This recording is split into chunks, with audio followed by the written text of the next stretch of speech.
Let's go over the circle time structure that I have developed, and this is based off of my personal experience within the field, the knowledge that I have on music therapy backed techniques and music therapy knowledge, and just seeing what works and what doesn't after many years of trial and error. So I'm going to put it up here on the screen, and then I'm going to have my notes right here so I can refer to them.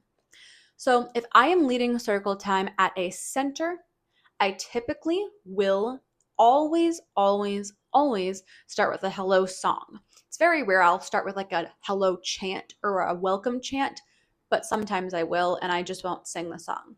But I will always start with a hello song. Then I will go into a movement song. After that, I go to a gestural song.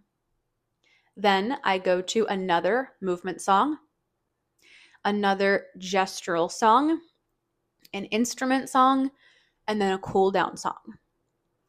Typically, if I am leading a circle time at a center, it's not at the end of the day, so I don't sing a goodbye song. So you'll also notice I have on the screen little blurbs underneath hello song. You see name song. So if I am working on having children remember their names, or we're working on self-identification, which is a really important goal, I will do a name song or name chant after the hello song. Just in terms of the flow, I find it works very well to do it after the hello song. It makes the most sense to do it after the hello song. Then after the first movement song is where I will place the weather and the days of the week if I am doing that. So if it's a preschool readiness group especially, I will start to introduce the weather and the days of the week. So once again, just in terms of the flow and how things have gone well in my experience, I find that putting the weather and the days of the week after the first movement song before we sing a gestural song works really well. If you're wondering what a gestural song is, all I mean by that and all I'm referring to is a song where children are typically expected or encouraged to sit. I'm going to use the word encouraged. I'm going to be really intentional with that because I don't force children to sit. And especially if they're very young, I don't expect them to sit for long periods of time.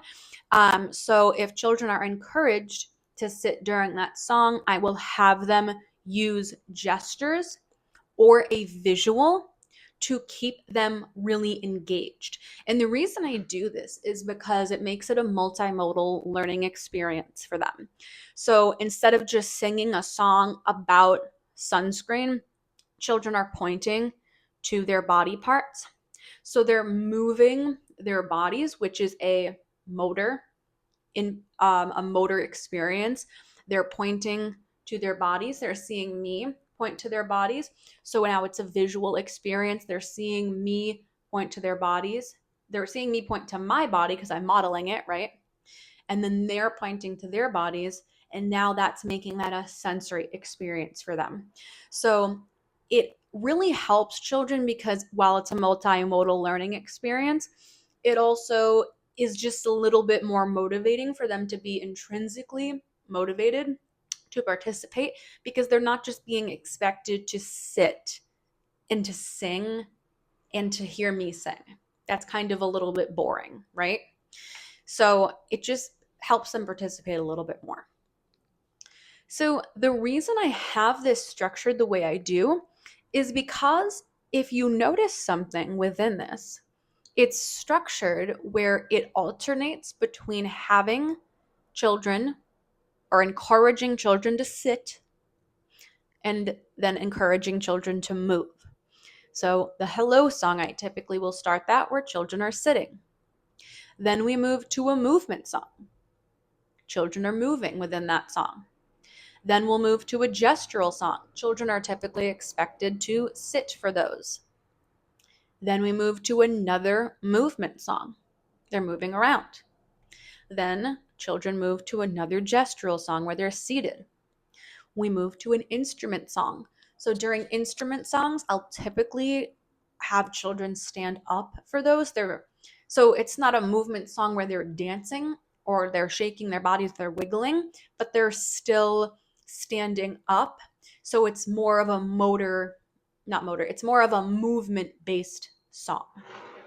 Then we go to a cool down song to end the group, to bring the energy levels down. And then we go into a goodbye song. If the circle time's at the end of the day, usually it's not, so I don't do a goodbye song. I'll just do something simple like, now circle time is done. That was so much fun. Let's go to our next activity. I'll just end with something like that. So, in terms of this suggested circle time structure that I have, I find it works really well because you're oscillating between movement songs and songs where children are being encouraged to sit. But then also, another reason I find it works really well is because you're putting the movement songs closer to the beginning of the circle time. So, typically, when children are really, really wiggly and they're wanting to dance and move around, at the beginning of the circle time, that can be a little bit distracting if you're trying to teach important educational concepts or if you're trying to teach important concepts in the circle time, because if they're not regulated, they're not going to be able to focus for a long period of time, right? So we want to make sure we're putting those movement songs at the beginning of the circle time so that children can get their wiggles out. They can become a little bit more regulated as we go into the gestural song. And if you're thinking within this, well, my kiddos, no matter how many movement songs I do, or no matter how many songs I do, they're always wiggly and things like that. I am going to film a video on using music to match students' energy levels. It's called the ISO principle. So that video will be coming. So stay tuned for that on this channel. Make sure you're subscribed, of course. So we want to put the movement songs towards the beginning of the circle time. So that way, if children are wiggling around, if children are dancing, if they're bouncing, things like that, we can match their energy levels. We can create a child-led circle time experience. And then from there, we can bring them into the next activity where they're going to be seated, but they're still able to move around. They're able to move their hands, do gestures, move a prop, things like that. And then we go into another movement song. Having those movement songs is just a game changer. Movement songs are in my top 3. Movement songs are in my top 3 non-negotiable circle time songs. That will be a later video too. But having movement songs towards the beginning of your circle time structure works really, really well. Then we want to think about why the instrument song is towards the end of the circle time if you're doing an instrument song. Sometimes I also do a prop song. So maybe I bring in scarves, maybe I bring in a parachute. I also love those like rainbow streamers. Those are really, really fun to use. So the instrument song works well towards the end of the circle time because children are looking forward to that instrument song during circle time. So I used to start early childhood music classes and my circle times where I would do an instrument song at the beginning as well as the end. But when it comes to instruments, it's not the same with visuals. If you're using visuals throughout the circle time, that's a completely different experience because even though you're passing them out and, if you're not intentional with it, it can get a little hectic. It's different with instruments because they're louder. It's a musical experience. They're getting to touch the instrument, they're getting to hold it. It's just a whole different ball game in my opinion. So it can create a little bit of unintentional chaos within the circle time when the instrument song is placed at the beginning of circle time and then you're trying to go to other songs where children are learning academic concepts and then you're also doing one at the end. So the reason I put it at the end of the circle time is because children know, okay, the instrument song is coming towards the end of the circle time, but then it also makes them intrinsically motivated to participate throughout the circle time because they know at the end of the circle time, they get to play with a fun instrument, they get to explore a new instrument, things like that. But then also in terms of an educator perspective and a perspective of the leader of the group, it makes your life a little bit easier because you're not showing the instrument, modeling how to use it, passing it out, having students play it, and then collecting it multiple times throughout the group because that process right there I will do a video on passing out instruments during circle time as well, but that can get a little chaotic if there's not intention behind it. And especially even when there is intention behind it, it can still get a little chaotic sometimes. Maybe children really want to keep playing with the instrument.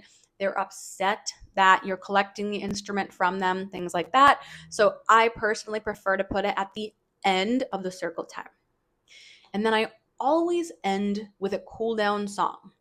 So the reason I always end with a cool down song is because it really just helps bring a nice close to the group, but also having a cool down song at the end of the circle time, you'll be so surprised when you do an instrument song and children are really high energy and they're moving around. Then when you end with that cool down song, it'll just be like they completely relaxed in 2 to 3 minutes. It really brings their energy levels down. But also, it signifies when we do the cool down song, the group is going to be coming to an end. And then even if you're not doing a goodbye song, doing a chant about the circle time being done, and then moving on to the next activity. So when we look at this circle time structure, this whole thing takes around 15 minutes, 20 minutes maximum. And I'm going to go over why that is. So the hello song that I use typically takes 2 minutes maximum. When I do a movement song, that takes another 2 minutes maximum. The gestural songs I use, a minute, maybe 2 minutes maximum. The movement song, once again, 2 minutes maximum. Another gestural song, 1 to 2 minutes. We'll say it's 2 minutes maximum. The instrument song does take a little bit longer. That takes around 2 to 3 minutes with passing out the instruments and things like that. And then the cool down song is typically 2 minutes. So if you're doing those songs, it's around 14 to 15 minutes. If you are adding in name, weather, days of the week, and a goodbye song, then that typically takes closer to that 17-minute/20-minute mark. Now, here are a few things I have to say. Is the mic still on? Okay, I thought I pressed the off button for a second. Okay, so I want to say a couple things about this structure. The first thing being, this is what I have seen work really well for me in my experience. I also have worked with a lot of professionals and a lot of clients who said this structure works really well. So if the structure works well for you, you can try it. If it doesn't, I'm going to give you a few suggestions right now. So the first thing that you can do is you can take a growth approach with this structure. So if you are looking at this and you are like, there is no way my kids are going to participate for 14 minutes. I can barely get them to participate for 5 minutes. Kudos to you for recognizing that and acknowledging it. You can modify it based on your age group. I don't know your students, but let me just come up with a scenario in my head on how you could modify this. So let's say that your students are really, really, really wiggly and they don't ever really sit for long periods of time enough to focus. Here's a way you could modify this structure depending on how long you needed to have for your circle time at your center. So let's say your center typically likes circle time to be 10 to 15 minutes. What you could do is you could put the hello song at the beginning. I always suggest doing a hello song. We will go over that in the next series, Circle Time Songs 101. Make sure you're subscribed. So we want to make sure we have the hello song. Then you can go to a movement song. Now, you can also add in another movement song to get their wiggles out. So you can add in 2 movement songs there. If they're still wiggling, you can add in another movement song. So you can do almost like a movement song set as a chunk. Then you can go into a gestural song, the song that you're singing about that you need to teach them. Then you can go into an instrument song and a cool down song, goodbye song if you need it. So if you were doing this structure modification, you would just want to make sure that the movement songs that you're doing are matching students' energy levels, and you're not ending with a jumping song and then wanting them to sit. That's going to be included in the ISO principle on how to use music to match students' energy levels, how to set up and structure movement songs. But let me just go into this really quick. You wouldn't want to do something like Happy and You Know It as the first movement song. If you're happy and you know it, clap your hands, clap, clap. If you're happy and you know it, clap your hands, clap, clap. Because the movements within that song are clapping and stomping. Those aren't like really high intensity movements, right? So if you started with that song, clapping, stomping, great song, things like that, but then you're ending with a jumping song. Jumping is a lot of cardio, gets your heart rate pumping, gets your blood it gets your blood pumping. That's a tongue twister. It gets your blood pumping. So it's accelerating your energy levels. It's increasing your heart rate. And so if you're ending with a jumping song and then you want to move to the next song where children are expected to sit, that's probably not going to set them up for success in the best way possible. So here's what I would suggest. I would go through the 2 or 3 movement songs that you really would like to incorporate within your circle time.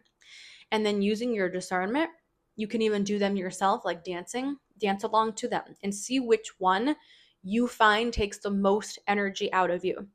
So do that. Which one takes the most energy out of me? The jumping song. Okay, I'm going to start with that one first. The next song I'm doing is a dancing song. My heart rate is still accelerated, but I'm not out of breath. So I'm going to do that one next. And then you can end with a third movement song where they're doing lower intensity movements like clapping and stomping. Then you can move to that gestural song.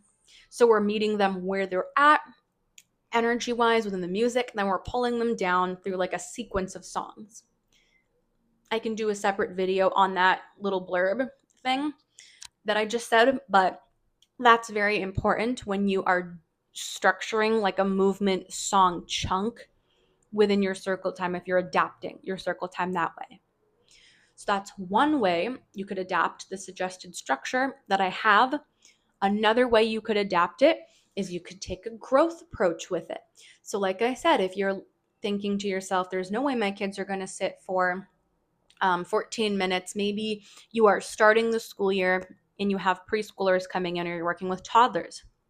You can start your circle time smaller with less songs, shorter time frame. So you can start with a hello song. You can go to a name song, movement song, gestural song, song about the seasons. Then you can go to an instrument song and a cool down song. Let's say you'd like to simplify it even further to start, because you can always add on. So approach it from a growth perspective. If you were running a mile, you wanted to run a mile in 4 minutes. You're probably not going to be able to run a mile in 4 minutes if you've never trained to do that, right? I know I for sure couldn't. So you'd start, you'd see where you're at. If you're running a mile in 8 minutes, let's see if we can get that down to 7. You ran a mile in 7 minutes. Let's see if we can get that down to 6 minutes. You accomplish that goal and you keep working towards those goals, right? So let's say we need to break this down even further.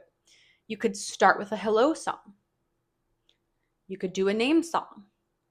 You could go into a movement song. Instead of doing an instrument song, you could do a gestural song that has to do with what it is you're learning about or what it is you're approaching within the circle time, not approaching, whatever it is you're introducing within the circle time that has to do with that specific season or that specific topic. You could include a prop or an instrument or a visual within that. Then you could go to a cool down song. So then from there, once children are solid and they know, okay, I'm going to come to the circle and I'm going to sing my hello song. After that, I'm going to go to a name song. We're going to sing about our names. We're going to learn about our names. From there, we're going to move to a movement song. From there, we're going to do a song about what the topic is for the week or the seasons, or a fun song like that that's working on a learning goal. Within that song, we use instruments. Within that song, we use props and visuals, things like that. Then we're moving to a cool down song. So it's taking that structure and then it's breaking it down further so that you're able to work towards a longer structure eventually, or you can just stick with that structure. But once again, you're setting it up based on what your students need. So I am going to do a separate video within these series on how to appropriately modify your circle time structure. Or if you're seeing this, you're not vibing with my circle time structure, totally fine. I can show you how I created the one I have and how you can go about tailoring your group or your class's specific needs so that you can work on a structure that's going to work for your age group and you can incorporate that within your groups. So that is how to modify my circle time structure in an educational setting. So if you're doing circle time within a center or a school, an early intervention group, you're doing play groups with a circle time that's typically around 10 to 15 minutes. Now we're going to go over in the next part of the series how to expand upon this structure for an early childhood music class that is typically around 25 to 30 minutes. So make sure to go watch that video. Make sure you're subscribed.